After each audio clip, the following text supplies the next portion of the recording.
It's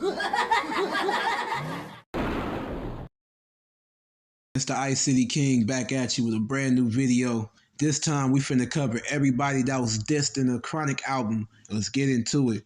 Subscribe if you ain't did all that shit. Uppercut that like button. You know what I'm saying? Stump that subscribe button out. All that good shit, man. You know what I'm saying? You ain't doing shit else, man. Go ahead and do that shit right now, G. You know what I'm saying? Why you making it difficult, man? It's easy. It's easy. Anyway, number one. First person on the list is Roxanne Shante. In 1992, Roxanne Shante released an album called The Bitch Is Back under Cold Chillin' Records, sub-label Living Large. It was distributed by Tommy Boy / Warner Brother Records, released October 5th. On this album, she recorded a track called Brothers Ain't Shit. Brothers ain't shit. Brothers ain't shit. Now, granted, her hands were already filled with previous and current beefs at the time. An example, she had a battle with the real Roxanne from UTFO, Queen Latifah, MC Lyte, Moni Love, Salt and Pepper, Yo-Yo, and much more. And on the same album, she dissed all the female rappers in a song called Big Mama. To be honest, she helped open the door in hip-hop as far as dissing well-known rappers and getting massive appeal from the rap community, you dig? Her very first song got like 55 responses from like different rappers and shit, which created the legendary Roxanne Wars. So she was most definitely with the shit on the microphone, very direct. You know what I'm talking about? Ironically, Brothers Ain't Shit wasn't a diss to any rapper, but to all men in general. Once I made Brothers Ain't Shit, we kind of like sat back and was like, now, who's going to answer Brothers Ain't Shit? Meanwhile, at Deathrow, Dr.Dre is just now getting done with the Chronic album, which releases 2 months later after Roxanne's album.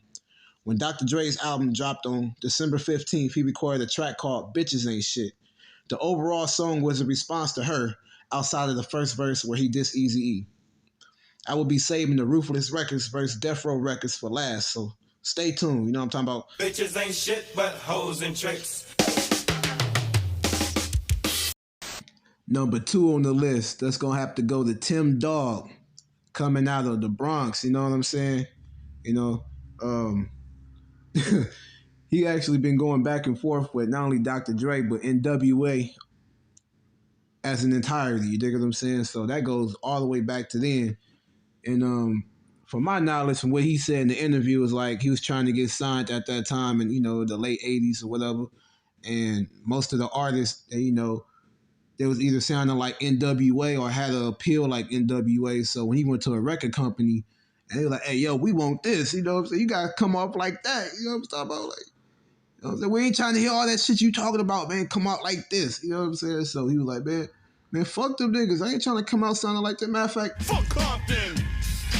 That's how he came out with that. That wasn't me. You know what I'm saying? So don't quote me saying that. This this nigga said, you know what I'm talking about? So he started the whole campaign doing that. You know what I'm saying? And he got a lot of, what you say, clout, you know, mass appeal off the bullshit. Then he said he was going to do for Compton, and then even said everybody was like, why you want to diss them? So he was just saying, I want to do a publicity racket.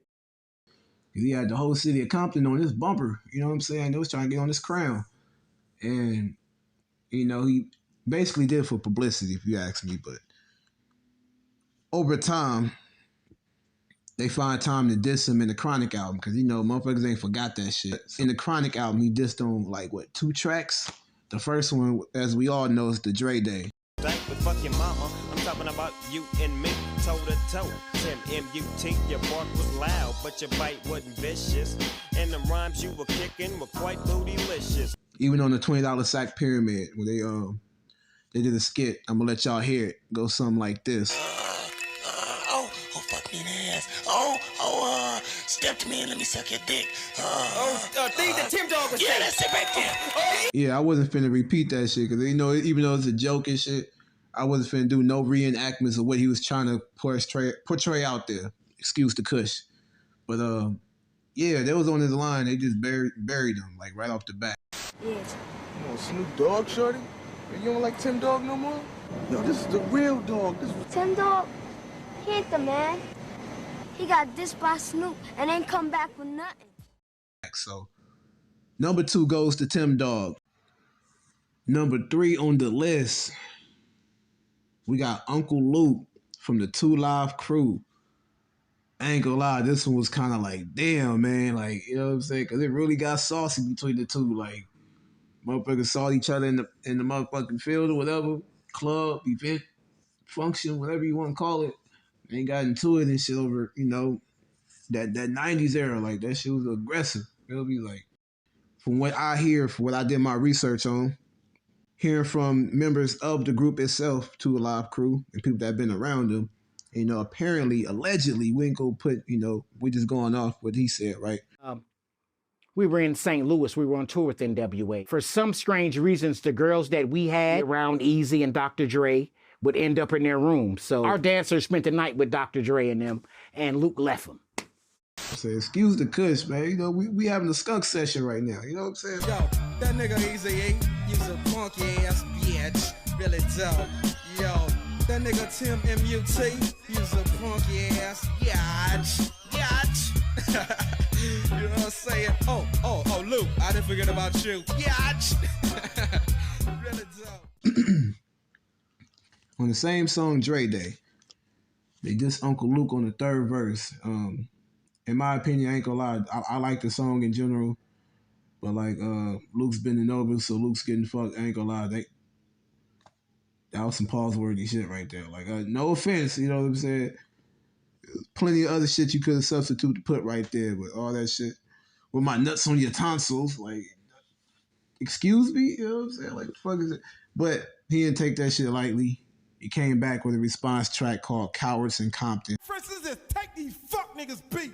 Yeah, this how we do, we take fuck niggas beat. Yo, better yet, fuck that shit, my nigga. Fuck that shit. Yo. And I'm not gonna lie, man, I'm not biased, man. That shit was funny as fuck when I watched the whole video. You know what I'm saying? But allegedly they got caught up in the event. You know, motherfuckers got into it. Motherfuckers got hands and feet put on them and shit. Left bleeding and shit. You know, it got really real, really real. If it ain't another hole that I got to get with, gap teeth in your mouth so my gats got to fit. I saved the best for last. You know what I'm saying? Matter of fact, one more motherfucking, hold on. Y'all think I'm bullshit. Y'all think I'm fucking playing with y'all right now.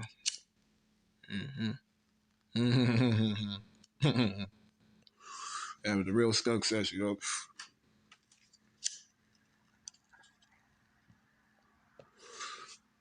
Have the real skunk session, you know what I'm saying? Last on my list, we got Easy motherfucking E. You know what I'm saying? We woe Easy, you know what I'm saying? The original, whatever you want to call him, you know what I'm saying? The architect of this whole shit, or what motherfuckers call gangster rap today. Shout out to Ice-T, cause he kicked the dough in. Then the WA came through flooding the fucking floodgate.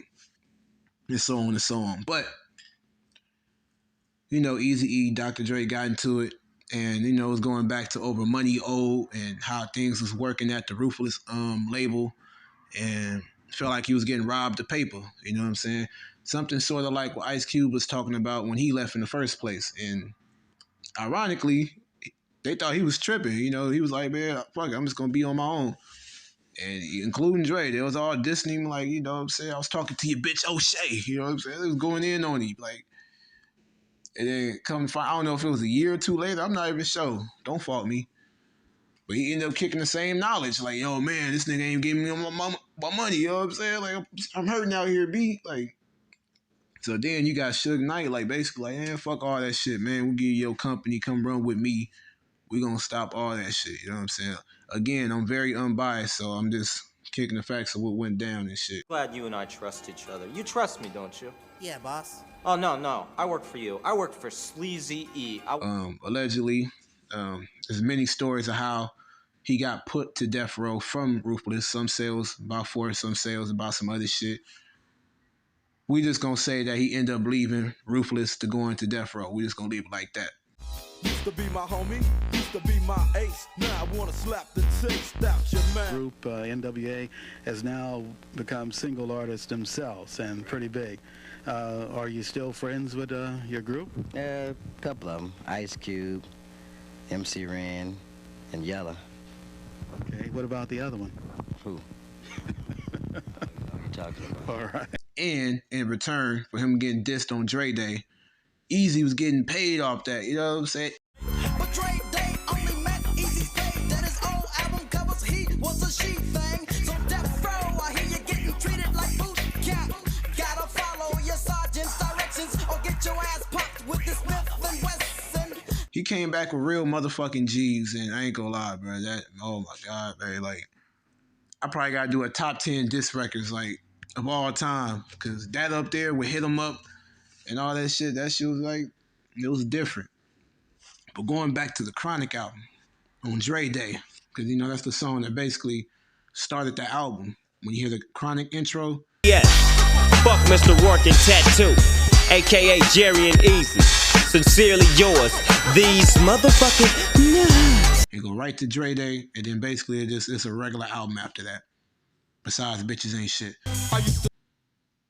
I just had to make this video on that because I was like, you know, I can listen to this album top to bottom and shit. In fact, I'm finna do a top 10 tracks off the album. So y'all look out for that. You dig what I'm saying? The Ice City Kid back outside. We're finna be back on this motherfucking gas. You know what I'm saying? So y'all look out the motherfucking way when you see me motherfucking speeding on this motherfucking YouTube streets. So yeah, that shit was crazy, man. Of course, you know, they threw shots at Jerry Heller, you know what I'm saying? Because he's, quote unquote, the puppet master of the shit that, you know, produced the split between all of them. But we got Eazy-E, Jerry Heller, Roxanne Shante, Uncle Luke, and Tim Dog. Now, what I want y'all to do, if y'all got time, you know what I'm saying? Or if y'all don't got time, that's cool. But for those who got time, just put in the comment section, you know what I'm saying? Out of all the people I just named and all the stories and shit that y'all just heard compiled together, I guess you could say who's like his better equal, his match, you know what I'm saying? Like, which one did y'all enjoy? You know what I'm saying? Was it the Roxanne shit when it was just responding to bitches ain't shit? You know what I'm saying? Or responding to niggas ain't shit and making bitches ain't shit? You know what I'm saying? Because they get a lot of flack for that song. Like, oh my God, like, you know, in that time. But in today's time, you say bitches ain't shit. That ain't nothing. That's light work. Like, you know what I'm saying? Like, that's light bars. Like, get the fuck out of here. Like,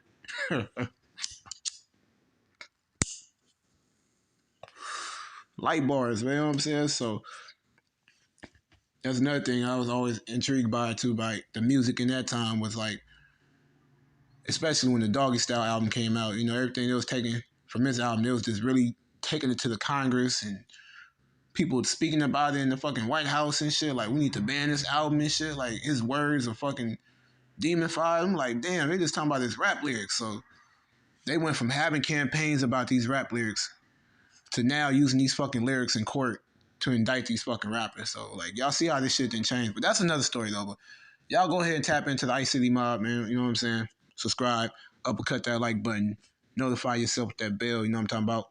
We about this thing. Y'all stay above and not under the bullshit. Gone.